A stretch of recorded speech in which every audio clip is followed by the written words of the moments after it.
Hello everyone, welcome to అమ్మా healthy kitchen and tips. ఈరోజు మీకు ఒక మంచి స్వీట్ రెసిపీని చూపించబోతున్నాను. జనరల్గా ఫెస్టివల్ అప్పుడు ఎక్కువగా కొబ్బరికాయలు కొట్టేస్తూ ఉంటాం కదా, అలా కొట్టినప్పుడు చాలా మిగిలిపోతూ ఉంటాయి. అవి ఏం చేయాలో మనకి అర్థం కాదు. అలాంటప్పుడు ఈ విధంగా ఒక్కసారి ట్రై చేసి చూడండి, మీకు చాలా బాగా నచ్చుతుంది. ఈ స్వీట్ కూడా చాలా టేస్టీగా ఉంటుందండి. మీరు ఖచ్చితంగా ఒకసారి ట్రై చేసి చూడండి. మరైతే దీన్ని ఎలా తయారు చేసుకోవాలో ఏంటో ఇప్పుడు చూసేద్దామా. ముందుగా కొబ్బరిని తీసుకుని ఈ విధంగా మొత్తం పీల్ తీసుకొని ఉంచుకోవాలి, ఏం లేకుండా.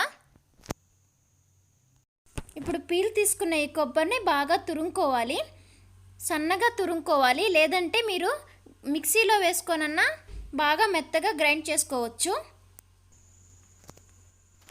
చూడండి, ఈ విధంగా తురుము పెట్టుకోవాలి. గ్రైండ్ చేసుకున్న ఇదే విధంగా గ్రైండ్ చేసుకోవాలి, మరీ మెత్తగా కాకుండా. ఇప్పుడు స్టవ్ మీద ప్యాన్ పెట్టుకొని అందులో 1 టేబుల్ స్పూన్ల నెయ్యిని వేడి చేసుకోవాలి. నెయ్యి వేడెక్కాక ఇందులో మనం తురుము పెట్టుకున్న ఈ కొబ్బరిని 1 కప్పు యాడ్ చేసుకుంటున్నాను.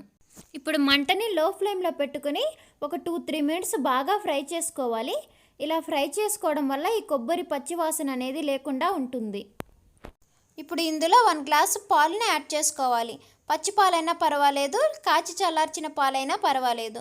కొద్దిగా యాడ్ చేసుకుంటూ ఈ పాలని బాగా కలుపుకోవాలి.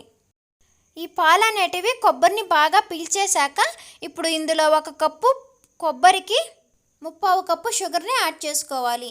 ఈ క్వాంటిటీలో అయితే షుగర్ అనేది కరెక్ట్గా సరిపోతుంది. ఇప్పుడు ఈ షుగర్ అంతా బాగా మెల్ట్ అయ్యే వరకు కంటిన్యూగా కలుపుతూ ఉండాలి. లేదంటే షుగర్ అక్కడక్కడ ఉండిపోయేది పాకంలాగా తయారవుతుంది. కాబట్టి కంటిన్యూగా కలుపుతూ ఉండాలి. ఇప్పుడు ఇందులో 2 టేబుల్ స్పూన్ల నెయ్యిని యాడ్ చేసుకోవాలి. ఇది ఆప్షన్ అండి, మీకు ఇష్టం లేకపోతే వేసుకొని అవసరం లేదు. ఈ విధంగా బాగా దగ్గర పడే వరకు బాగా కలుపుతూ ఉండాలి.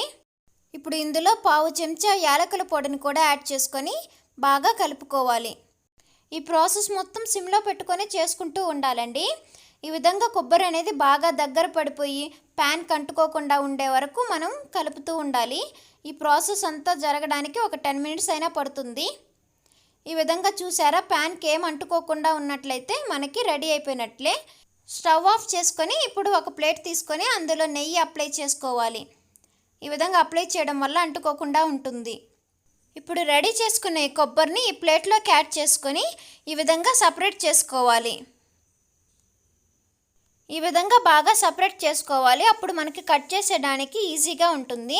ఇప్పుడు దీన్ని ఒక 15 మినిట్స్ వరకు రూమ్ టెంపరేచర్కి ఉంచాలి. చూడండి, రెడీ అయిపోయింది. ఇప్పుడు దీన్ని మనకు కావాల్సిన షేప్లో కట్ చేసుకొని సర్వ్ చేసుకోవడమే. చూడండి ఎంత పర్ఫెక్ట్గా వచ్చాయో. ఇవి టేస్ట్ అయితే అదిరిపోతుందండి. మీరు ఖచ్చితంగా ఒకసారి ట్రై చేసి చూడండి, మీకు చాలా బాగా నచ్చుతుంది.